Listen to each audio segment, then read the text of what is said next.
Sa pagsisimula ng pelikula, si Robert McCall ay gumising ng maaga para sa kanyang trabaho sa Home Mart, kung saan inaakay siya ng kanyang OCD na maingat na orasan ang kanyang mga aktibidad. Iginagalang ng mga kasamahan na walang kamalayan sa kanyang kasaysayan, nakikibahagi siya sa tanghalian kasama si Ralphie, na tinutulungan niyang pumayat. Kapag nagdagdag si Ralphie ng mga chips sa kanyang sandwich, ipinaalala ni Robert sa kanya ang kanyang mga layunin sa pagbaba ng timbang at ang kahalagahan ng pagpuntirya para sa pag-unlad. Hindi makatulog sa halos lahat ng gabi, madalas na dumadalaw si Robert sa isang 24 na oras na kainan, na nagbabasa ng The Old Man and the Sea. Isang batang patutot, na paminsan-minsan niyang nakakausap, ay nagtatanong tungkol sa balangkas ng aklat. Pagkatapos ng maikling palitan, nakatanggap siya ng tawag mula sa kanyang bugaw, na iginiit na makatagpo siya ng isang kliyenteng naghihintay sa isang limo, sa kabila ng kanyang pag-aatubili. Ang eksena ay nagtatapos ng bumukas ang pinto upang ipakita ang isang sobra sa timbang na lalaki. Samantala, porsigidong tulungan ni Robert si Ralphie sa pagpapayat nang makuha ang gusto nitong maging security guard. Nang gabing iyon, dumating si Robert sa kainan at nag-aatubili siyang sinusundan at nahanap niya ang babae sa kainan. Napansin niyang nabugbog ang mukha nito. Binigyan niya ng donut na mula sa kanyang trabaho. Hindi mapalagay at naghahanap ng mahinahong boses, pinili niyang suwayin ang kanilang kaugalian at sumama sa kanyang mesa. Kahit Alina ang tunay niyang pangalan, nagpakilala siyang Terry. Sa pagtatangkang makuha ang input ni Robert sa ibang pagkakataon, binigyan niya siya ng CD kung saan nag-record siya ng solong pagkanta. Tama ang hula niya na nararamdaman pa rin ni Robert ang pagkawala ng kanyang asawa. Sinabi sa kanya ni Robert na tama ang kanyang hula at sinabi na ang kawalan ng kakayahan ng kanyang asawa na makumpleto ang isang hamon sa pagbabasa ang nagudyok sa kanya na magsimulang magbasa. Pagkalabas nila ng kainan, naglakad-lakad ang dalawa at nag-usap ng ilang sandali. Isang sasakyan ang papalapit sa kanila habang handa silang mag-goodnight sa isa't isa. Ito ay si Slovy at ang kanyang driver na si Tevi. Lumabas si Slovy at binigyan si Alina ng isang sampal. Iniisip ni Robert ang tungkol sa pakikialam, ngunit kinansela siya ni Alina. Nakita ni Robert ang baril na hawak ni Tevi. Lumapit si Slovy kay Robert, binigyan siya ng calling card, at pinayuhan siyang pumili ng ibang babae. Pagkatapos nito, gumugol si Robert ng ilang araw at gabi, nang hindi na niya nakikita si Alina at halatang nag-aalala tungkol sa kanyang kaligtasan. Sinabi sa kanya ng manager ng kainan, isang gabi na si Alina ay malubhang nabugbog at ngayon ay nasa ICU ng ospital.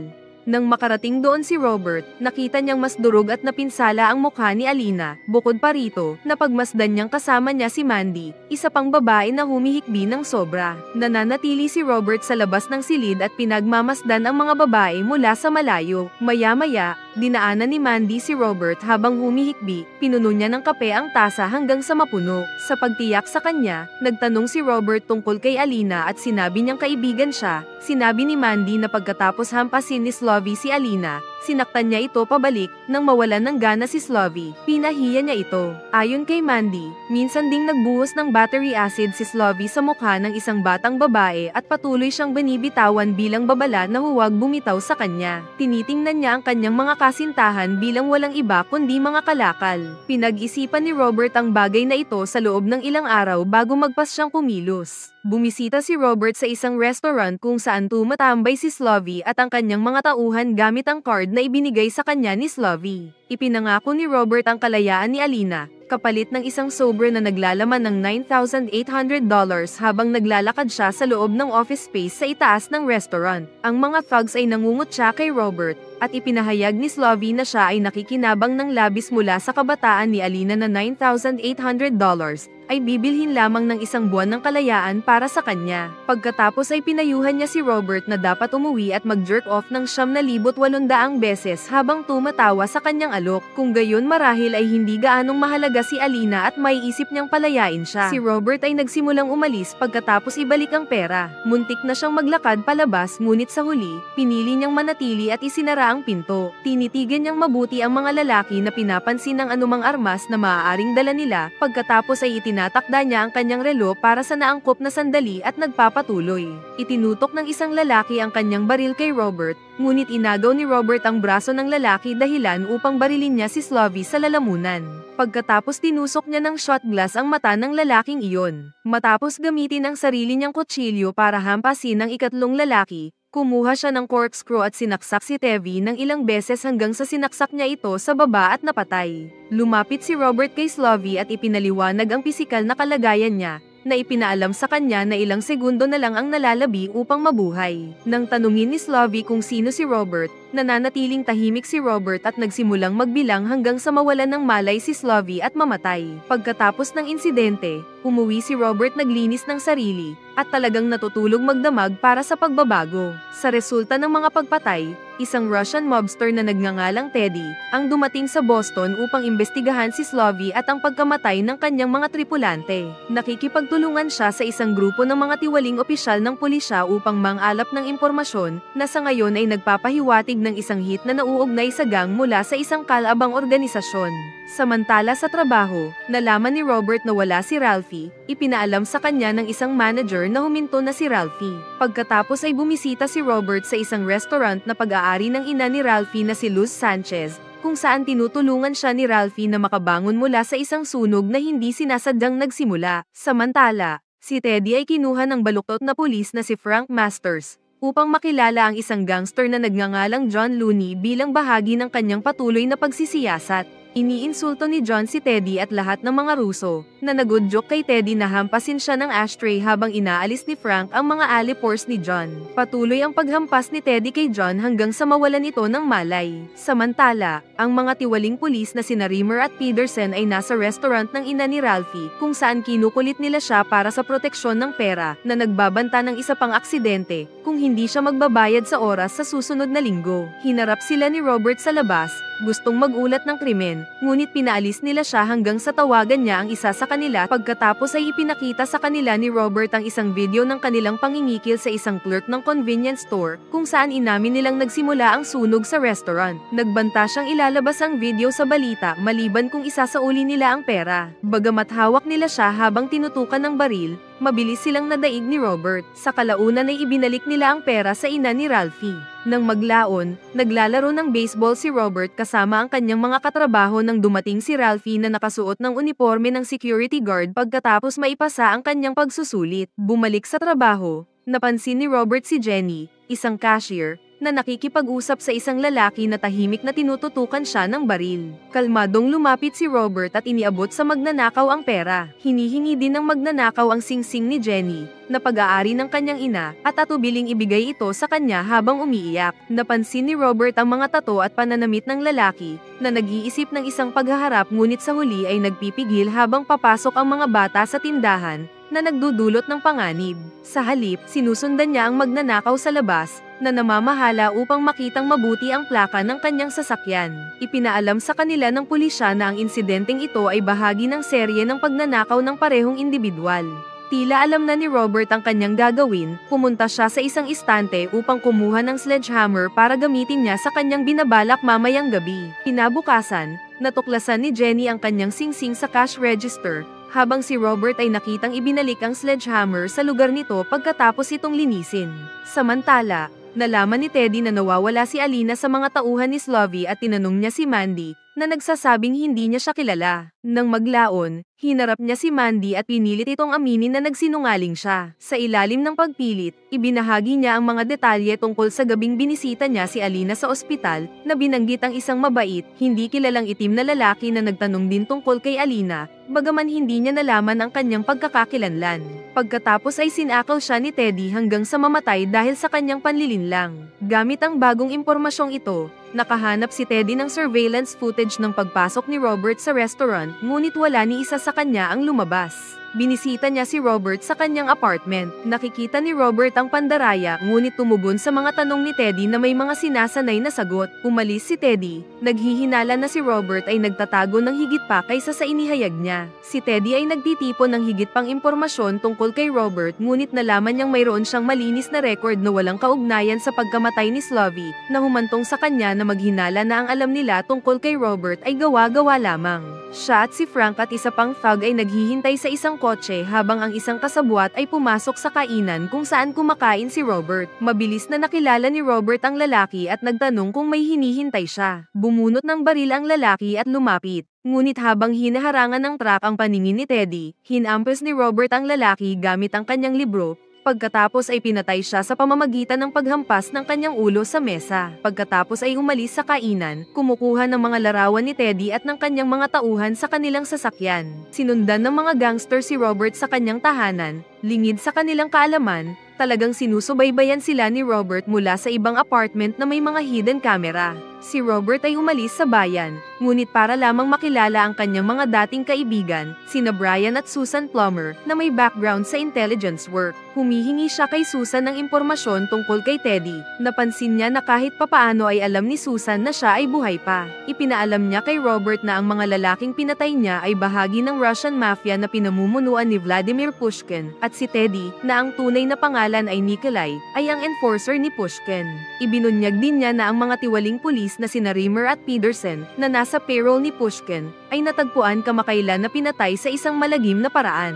Binalaan ni Susan si Robert na ang mafia ay titigil sa wala upang patayin siya at ang lahat ng kanyang pinapahalagahan. Kinaumagahan, sa paghihikayat ni Susan, nagpa siya si Robert na yakapin ang kanyang nakaraan at tapusin ang kanyang nasimulan. Nakuha ni Robert si Frank Masters sa kanyang kotse, na nilagyan niya ng hose mula sa tambucho. Binyantaan niya ng kamatayan si Frank kung hindi siya magbibigay ng mahalagang impormasyon tungkol sa mga operasyon ni Pushkin. Sa kalaunan ay pumayag si Frank at dinala si Robert sa isang bodega kung saan nagbibilang ang mga Ruso ng malalaking halaga ng pera. Pilit na hinikayat ni Robert ang mga gangster na sumuko at atali sila sa isang silid na may dalang pera para mahanap ng pulis. Pinalaya niya ang mga manggagawa at binigyan sila ng mga bonus mula sa pera ni Pushkin. Pagkatapos ay pinosasan si Frank sa isang poste at inutusan siyang iulat ang insidente. Kinumbinsi ni Robert si Frank na ibahagi ang nakatagong impormasyon na mayroon siya tungkol kay Pushkin. Pagdating ng mga pulis, inaresto nila si Frank at hinanap ang mga gangster na may dalang pera. Pagkatapos na access ni Robert ang safety deposit box ni Frank, kumukuha ng pera, mga pasaporte, at isang USB drive na naglalaman ng mga detalye ng mga operasyon ni Pushkin at ng kanyang mga kasama, kabilang ang mga tiwaling opisyal.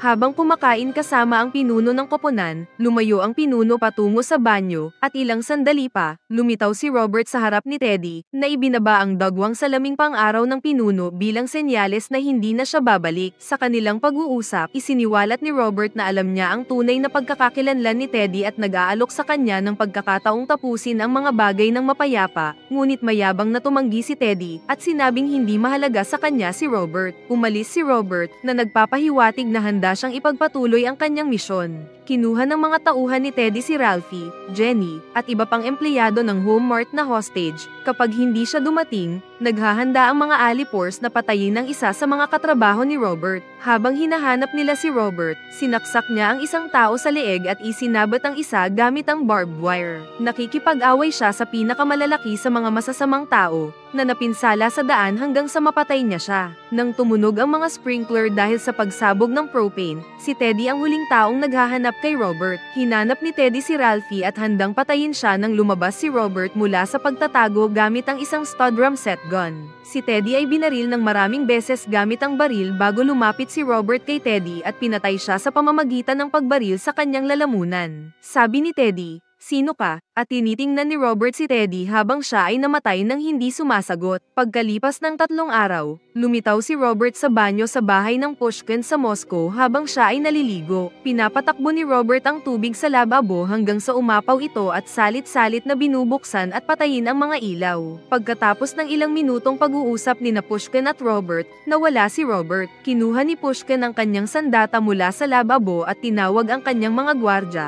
Habang nakatayo sa tubig, siya ay kuryente at napatay kapag ang tubig ay umabot sa mga wire. Sa paglabas ni Robert sa ari-arian ni Pushkin, nakita niya ang mga katawan ng ilang mga gwardya na nagpapahiwatig na malamang na pinatay niya ang lahat sa loob. Pagkatapos ay bumalik si Robert sa Boston upang ipagpatuloy ang kanyang tahimik na buhay ngayong nalutas na ang sitwasyon. Habang nag-uuwi ng mga pamilihan, nakasalubong niya si Alina, na nagpapagaling mula sa kanyang mga pinsala. Ibinahagi niya na nakahanap na siya ng totoong trabaho at nagsimulang magbasa. Binanggit din ni Alina ang pagtuklas ng isang sobra na may halos $10,000 sa kanyang mga gamit pagkalabas ng ospital. Ipinahayag niya ang kanyang pasasalamat kay Robert na nagpapahiwatig na alam niyang may papel ito sa kanyang kalayaan at hinalikan siya sa pisngi bago sila magpaalam. Bumalik sa kanyang mapayapang gawain, natagpuan ni Robert ang isang bagong kahulugan ng layunin. Gumagawa siya ng ad para sa mga nakakaramdam na nakulong na walang paraan. Isang gabi sa kainan, nakatanggap siya ng mensahe na humihingi ng tulong at simpleng tumugon sa salitang oo. Makikita natin ang ating bida na isang kalmado at sistematikong si Robert McCall habang nagbabasa ng libro na Sakay ng Turkish Railway na mula sa Istanbul. Pumasok siya sa bar ng tren at nakipag-inuman sa kanyang target, isang Turkish na lalaki na di umano kinidnap ng lalaki ang kanyang anak na babae mula sa Amerikanong ina nito para lamang takutin ang kanyang dating asawa at saktan ito. Sinabi ng lalaki na hanapin mo ang gusto mong hanapin ni Robert. Kaya lumapit siya sa kanyang mga tauhan kung saan alam na ng ating bida ang gagawin sa puntong iyon. Nagset ng oras si Robert upang bilangin kung ilang segundo niyang isa-isang mapaslang ang mga kalaban. Kalaunan, tila natakot ang lalaki sa mangyayari sa kanya nang dumaan ang tren sa madilim na bahagi. Sa Boston, sa opisina ng abogado ni Grace, siya ang ina ng batang babae na dinukot ng Turkish na ama na maluhaluhang niyakap ang kanyang anak na dinala ng ating bida, kung saan tuwang-tuwa ang abogado ni Grace na tila nagpapasalamat kay Robert. Samantala, nagtatrabaho na ngayon ang ating bida bilang driver ng isang kumpanya ng transportasyon na ang madalas niyang sakay ay isang matandang lalaki na nagngangalang Sam Rubenstein. Si Sam ay may kaso na naghahanap ng isang obra ng kanyang kapatid. Ikinwento niya kay Robert na ang naturang obra ay na-auction at kailangan niyang patunayan na ang obrang iyon ay gawa ng kanyang kapatid. Madalas na nakikipag-ugnayan si Robert sa kanyang mga pasahero habang nagmamasid sa kanila. Lumipat ang eksena sa lugar ng Belgium, makikilala natin ang lalaking si Mr. Calvert. Habang nag-aayos siya na inan, lumalabas na isang grupo ng mga gangster na pinangungunahan ni Reznek, ang nanakit sa kanyang asawa sabay pinatay sa kanyang harap. Pilit siyang pinaupo ng leader sabay sabi sa salitang, "Open your mouth."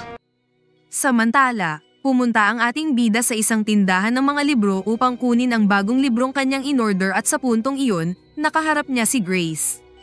Kinikilala siya ng bata na kanyang niligtas, ngunit hindi alam ni Grace na si Robert ang tagapagligtas ng kanyang anak. Isang gabi habang nagmamaneho ang ating bida, nakatanggap siya ng pasahero na isang babae na tila may iniindang sakit at sinabihan siya ng isang lalaki na iuwi. Masdan ni Robert ang silid at itinatakda ang oras ng bilang, upang isa-isa na namang pahigain ang mga kalaban. Sinubukan niyang tamaan si Robert, ngunit gamit ang card ng lalaki, nagawa siyang pahigain ni Robert kasama ang mga kaibigan nito at isa-isang nabali ang kanilang mga buto. Nang kinausap niya ng pintura, at nag-alok itong bayaran siya sa tamang presyo. Ngunit sinabi ni Robert sa kanya na pagkatapos na lamang ng kanyang klase. But I appreciate the offer. Kinalaunan, nakipag-usap si Susan sa isang kasamahan na si Dave York upang imbestigahan ang pagpatay sa pamilyang Calvert. Bago niya napupunta sila sa Belgium upang imbestigahan ang pinangyarihan ng krimen. Si Susan ay bumalik sa kanyang silid sa hotel kung saan siya ay sinundan ng dalawang tulisan na umatake pera, ngunit nakipaglaban si Susan hanggang sa kalaunan tuluyang siyang na-corner. Habang pinapanood ng ating bida si Miles na nagpipinta ng dingding, nang makatanggap siya ng tawag mula sa asawa ni Susan na si Brian, upang ipaalam sa kanya na si Susan ay pinatay. Si Robert ay lumipad patungong Washington para sa libing ni Susan at damayan si Brian na nagluluksa sa pagpaslang sa kanyang freelance assassin at dating kaibigan at kasosyo ng ating bida na inakalang patay na si Robert. Ikinwento ni Robert ang tungkol sa pagpatay sa mga tulisan at natukoy niya na sila ay malapit ng mahuli, at ang pagkamatay ni Susan ay maaaring konektado sa pagpatay sa pamilyang Calvert. Nakita ng ating bida si Miles na may kasamang dalawang gangster na at pakikitungo sa mga lalaking ito. Si Robert ay isang tao na humarap sa kamatayan sa buong buhay niya, at nagbigay ng payo kay Miles na muling isaalang-alang ang kanyang mga pagpipilian sa buhay. Makalipas ng pasahero na nagsasabing pupunta siya sa airport, naghihinala siya sa taong iyon at sinadyang tumahak sa maling ruta, upang maisiwalat niya ang totoong gagawin nito, kaya tinangka siyang saksakin ng pasahero. Nagmamaneho ng hindi kanais-nais si Robert upang mawalan sa pukas ang lalaki habang nagawa niyang sikuhin siya sa mukha ng paulit-ulit. Sinubukan ng lalaki na barilin ang ating bida, ngunit nagawa niyang magpreno at nakuha ang baril sabay pagbarilin siya ng 3 beses sa mukha. Kinuha ni Robert ang telepono ng lalaki at nakahanap ng nakakode na impormasyon dito bago niya sinunog ang kanyang sasakyan at itinapon ang katawan. Dinala ni Robert ang telepono sa bahay ni Dave, kung saan nakilala niya ang asawa at 2 anak nito na babae. Ipinakita ni Robert kay Dave ang impormasyon sa telepono at sinusubaybayan kung saan ang lumalabas na telepono ay pag-aari ni Dave.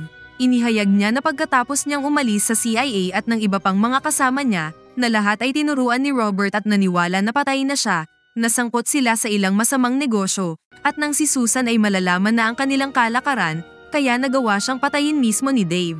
Lumalabas na ang grupo ni Resnick, kasama ang 2 na sina Ari at Kovac ang kasabwat ni Dave, kaya pinayuhan sila ng ating bida na magdasal na at malapit na silang mamatay isa-isa, at isang matamis na ngiti lamang ang iniwan ni Robert sa kanila. Dinala ng ating bida si Brian sa isang ligtas na lugar habang inaayos niya ang sitwasyon. Ipinaliwanag niya kay Brian na maaaring patayin siya ng grupo ni Dave kung hahayaan niyang makarating ang grupo sa bahay nito.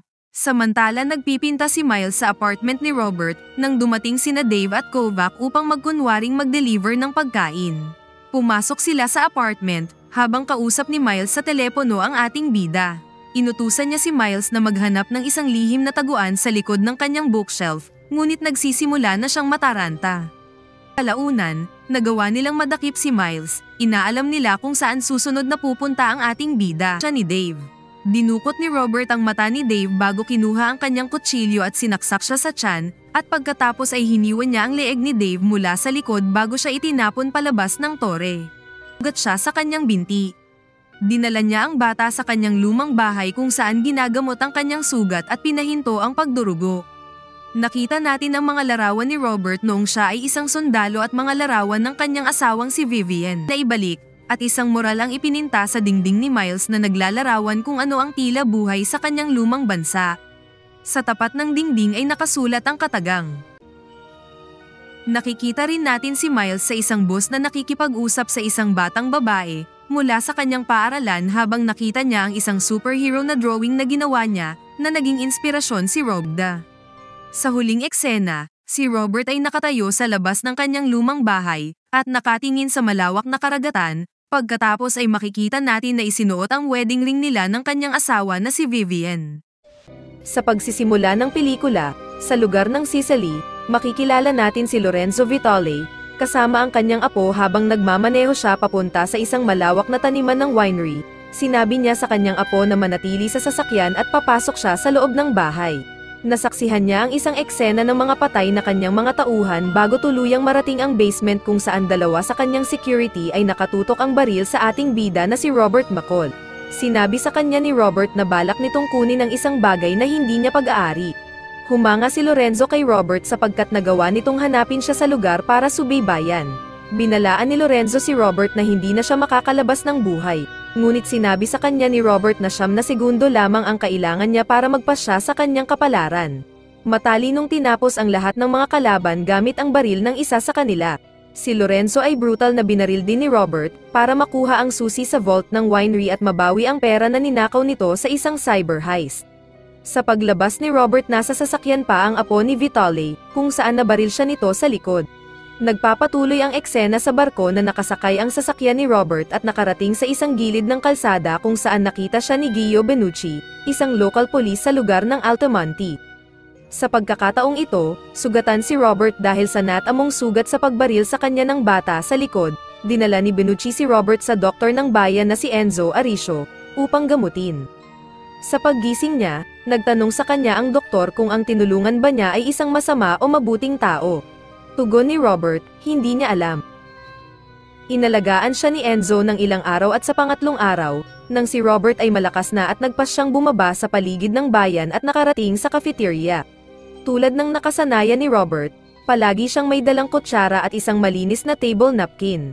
Ang waitress na si Amina, ay nagsilbi sa kanya ng kanilang pinakamasarap na kape sa kabila ng pag-order niya ng tsaa sabay tinikman ang kape. Pagkaraan ng ilang sandali, dumating si Gio kasama ang kanyang anak na babae na si Gabi. Habang inaaliw ni Amina ang anak ni Gio, nag-usap ang dalawa tungkol sa pagkaligtas ni Gio kay Robert. Nabanggit ni Gio na ang sasakyan ni Robert ay nasa istasyon ng pulis kung gusto niyang kunin ito. Tugon pa nito na hindi niya binuksan ang bag ni Robert. Pagkatapos umalis ang mag-ama, bumalik si Gabby para bigyan siya ng isang tinapay at tila nagugustuhan na ni Robert ang manirahan sa tahimik na pamayanan. Pumunta ang eksena kay Agent Emma Collins, kung saan tumawag si Robert at nagpakilalang isang nagmamalasakit na mamamayan, at binanggit nito ang tungkol sa kakaibang winery sa Sicily na tila nag-aangkat ng alak mula sa Syria. Samantala, sa ilang araw na nakikilala ang mga lokal at iba't ibang may-ari ng negosyo sa palengke, napapansin ni Robert ang mga miyembro ng isang gang na tila kumukolekta ito ng kita mula sa may-ari ng establishmento.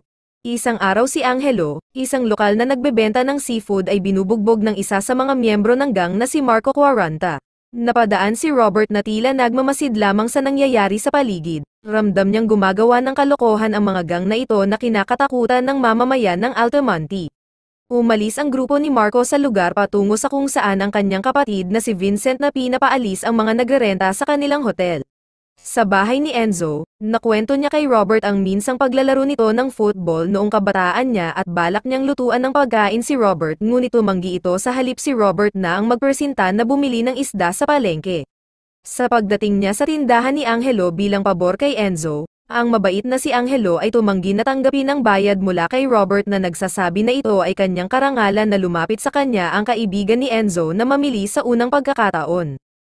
Samantala kasunod ng sumbong ni Robert, ang isang pangkat ng CIA na pinangunahan ni Collins, kasama ang partner niyang si Frank Conroy kung saan nakadiskubre sila ng kontrabando at mga bulto-bultong pera na nakaimbak sa loob ng bahay. Isinasaalang-alang nito na merong grupo na may aktibidad sa lugar na wala sa kanilang jurisdiksyon. Sinabi ni Frank kay Collins na magkalap pa ng mas maraming ebidensya sabay umalis sa lugar. Sa bahay ni Enzo, tiningnan nito ang sugat ni Robert kung ito ay naghihilom na. Natanong ni Robert si Enzo kung ano ang tingin nito sa kanya. Tugon ni Enzo, isang mabait na tao si Robert. Balak ni Vincent na magkakaroon ng malaking plano para sa bayan ng Altamonte. Ayon sa kanya magkakaroon ang bayan ng maraming hotel, resorts at casino, kasabay ng pag-angkin sa bayan. Nabulabog ang mga tao sa bayan nang sumiklab ang apoy sa tindahan ni Angelo. Sinubukan pang apolahin ni Angelo ngunit pinigilan siya ng kasama niya at ni Gio. Nanlumo ang pamilya ni Angelo, at nakita ito ni Robert at tumatak sa isip nito ang may kagagawan ay si Marco. Kinabukasan, nag-imbestiga si Gio sa pamamagitan ng CCTV, lumalabas na sinunog pala ito ng gang ni Marco. Isang gabi habang naghahanda ng kanyang lamesa, tinanong siya ni Amina kung ano ang kanyang paboritong pagkain, tugon nito ay isang pasta. Nais ipatikim ni Amina ang masarap na pagkain ng Altamonte kaya dinala niya si Robert sa isang kainan sa tabi ng dalampasigan. Sa mga sumusunod na araw, mapayapang namumuhay ang mamamayan ng Altamonte, gusto pang makilala ng husto ni Robert ang mga taga-Altamonte. Nang si Robert ay nasa cafeteria ni Amina, may isang babae na tila kilala siya na gustong makipaglitrato sa kanya. Lumalabas na si Collins ang babae. Napagtanto ni Robert na siya ang kausap nito sa telepono kung saan nagtip siya ng impormasyon sa winery. Natanong ni Collins kung may kinalaman ba si Robert sa pagpatay sa mga tao sa winery, sabay tugon ni Robert na hindi niya magagawa iyon. Sa kabila ng pagtanggi ni Robert, umalis si Collins na bigong malaman na may kinalaman si Robert sa pagpatay.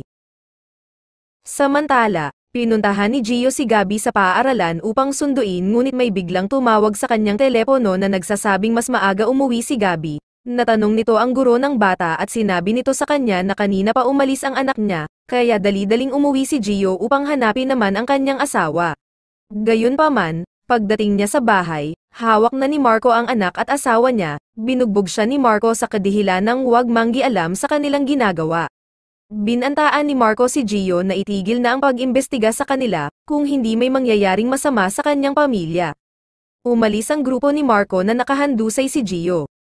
Sa araw na iyon, nakita ni Robert si Gio na may sugat ang ulo nito, kaya natanong niya si Enzo kung ano ang nangyari kay Gio. Pinaliwanag ni Enzo ang dahilan kung saan palagi ang may gumugulo sa bayan at ito ang grupo ni Marco. Gayunpaman, napagtanto ni Robert na isang gang ang naghahari sa lugar. Naisipan ni Robert na magdasal sa simbahan, ngunit sa pag-akyat niya nakasalubong niya si Collins na nag-aabang, sabay tanong sa kanya na hindi na siya ang taong pinaghihinalaan niya na pumatay sa naturang smuggler ng droga na si Lorenzo Vitale. Kinagabihan, habang nasa isang kainan si Gio kasama ang kanyang pamilya nang dumating ang grupo ni Marco at kumprontahin si Gio sa hiling nitong bangka para sa mga alapores nito. Nakita ito ni Robert at lumapit si Marco sa kanya na nagsabing huwag mangaialam sa kanyang monkey business. Ngunit sinabi ni Robert na tigilan na ang kanyang kalokohan sabay kuha sa kamay nito. Namilipit si Marco sa ginawa ni Robert dahilan para mapaalis ang grupo ni Marco. Sa kasunod na eksena, isa-isang pinatumba ni Robert ang gang ni Marco hanggang sa huling hininga ni Marco. Naubos silang lahat ni Robert na walang kahirap-hirap at umalis sa lugar na parang walang nangyari. Kinabukasan, nag-imbestiga si Gio kasama ang mga kabaro nito sa mga bangkay ni Marco kung saan nakakita sila ng droga sa sasakyan nito. Nangangahulugan lamang na nakapasok na ang mga dealer ng droga sa bayan. Samantala, sa Naples kung saan namalagi si Collins, tumawag sa kanya si Frank para ibalita sa kanya ang nangyaring pagbomba sa istasyon ng tren sa Roma. Napag-alaman nito na ang ginamit na pera sa pagbobomba ay nanggaling sa nakumpiska nilang kontrabando sa Sicily. Tugon ni Collins kakala pa siya ng mas maraming impormasyon tungkol sa naturang pag-atake. Nakipagkita si Collins sa Chief of Police na si Barilla, at nakipagtulungan dito kung saan inalam niya sa nakakulong na terorista ang iba pang lokasyon ng grupo nito. Pagkatapos nito, nakipagkita si Barilla kay Vincent kung saan sinabi niya kay Vincent ang naturang pag-imbestiga ni Collins tungkol sa kalakaran at nangyayaring gulo sa kanilang bansa. Nagmungkahi siya kay Vincent na tigilan na ang masamang aktibidad nito. Dahil sa sinabi ni Barilla, nagalit si Vincent at sinabi sa kanya na siya na ang bahala sa babae, at alamin nito kung sino ang pumatay sa kanyang kapatid na si Marco. Kasabay nito pinutol ni Vincent ang kamay nito at sinabihan na sundin na lamang ang utos at mensahe nito. Nalaman ni Collins ang nangyari sa Chief of Police, kaya pupuntahan niya ito sa ospital. Tumawag sa kanya si Robert para balaan ito kung saan hindi terorista ang may pakana, kundi ang sindikatong tinatawag na Camorra. Nang pasakay na si Collins sa sasakyan, bigla itong sumabog dahilan para masugatan siya at dinala sa ospital. Pinuntahan ni Frank si Collins sa ospital at sinabi sa kanya ni Collins na hindi terorista ang may gawa, kundi ang sindikatong Camorra. Sa gabing iyon, dumating si Vincent sa Altamonte upang ipaalam sa mamamayan nito, at hawak niya si Gio. Binalaan niya ang mga taga-Altamonte na ilabas ang taong pumatay sa kanyang kapatid. Nabaril niya ang tainga ni Gio dahilan para lumabas si Robert. Inamin ni Robert na siya ang pumatay kay Marco at sinabi nito sa kanya na kailangan niya ng kapayapaan, ngunit ang kapatid nito na si Marco ay masyadong arogante, kaya niya ito napatay. Babarilin na sana ni Vincent si Robert nang biglang nagpaputok si Enzo dahilan para magaya din siya na ilang residente, at ganap na natakot si Vincent sa banta ng mga taga-Altamonte sa pamamagitan ng pagkuha ng video. Umalis ang grupo ni Vincent, at sinabi nito na babalikan niya si Robert, ngunit ang ating bida ay alam na kung ano ang gagawin. Lingid sa kaalaman ni Vincent may plano na si Robert sa kanila. Sa bahay ni Vincent, napag-usapan nila ang tungkol kay Robert, kung saan ito nanggaling o ano ang katayuan nito, kahit ang kakilala nila sa mga ahensya ng gobyerno ay walang nalalaman kay Robert, kaya nagpa siya si Vincent na kailangan mapatay nila si Robert kinabukasan ng umaga. Sa susunod na eksena, tumunog ang kotse sa labas, naalarma ang bantay ngunit wala siyang nakita. Sa akala niya wala lang ito ngunit sinunggaban siya sa likod ng misteryosong lalaki. Isa-isa nitong pinatumba ang mga bantay ni Vincent gamit ang kanyang abilidad sa pagpatay. Nagawa pa nitong alisin ang ilaw ng bahay para mabilis niyang maundayan ng saksak ang mga kalaban. Napansin ni Vincent na tila may dugo na dumadaloy sa itaas ng kanyang higaan, at biglang bumagsak si Simone mula sa itaas. Nagsisimula ng matakot si Vincent, habang hawak ang baril nito. Kalaunan na pag-alaman na si Robert ang misteryosong lalaki na nanloob sa bahay ni Vincent, at hawak na siya nito, at tila ginawa siyang kaawa-awa ni Robert, hanggang sa mamatay si Vincent sa isang kalye. Kinabukasan, dinalaw ni Robert si Collins sa ospital na nagpasalamat kay Robert sa pagligtas sa kanya sa pamamagitan ng pagtawag. Lumalabas na si Robert ay hindi masamang tao. Nais lamang nito na ibalik ang pera sa nagngangalang Greg Dyer, isang retirado na ninakaw ang pensyon sa isang cyber attack. Napagtanto ni Collins na sinundan ni Robert ang bakas ng mga attacker hanggang sa makarating siya sa Sicily kung saan doon niya napatay ang mga ito kasama na si Lorenzo Vitale, at kinuha ang susi ng vault upang kunin ang sapat na pera para kay Dyer. Pagkalipas ng ilang araw, pinuntahan ni Collins si Greg Dyer sa bahay nito, at iniabot ang bag na naglalaman ng pera na para sa kanya. Tinanong ni Dyer kung paano ito nakuha ni Collins, ngunit tumanggi siyang pangalanan ang nagsauli nito. Laking pasasalamat ng mag-asawa sa natanggap na pera. Samantala, sa opisina ni Collins, dumating si Frank upang iabot sa kanya ang isang envelope na nagmula kay Robert, at naglalaman ng diary ng kanyang ina. Sa pagtatapos ng pelikula, makikita natin si Robert McCall na nagdiriwang kasama ang mga mamamayan ng Altamonte sa pagkapanalo sa palarong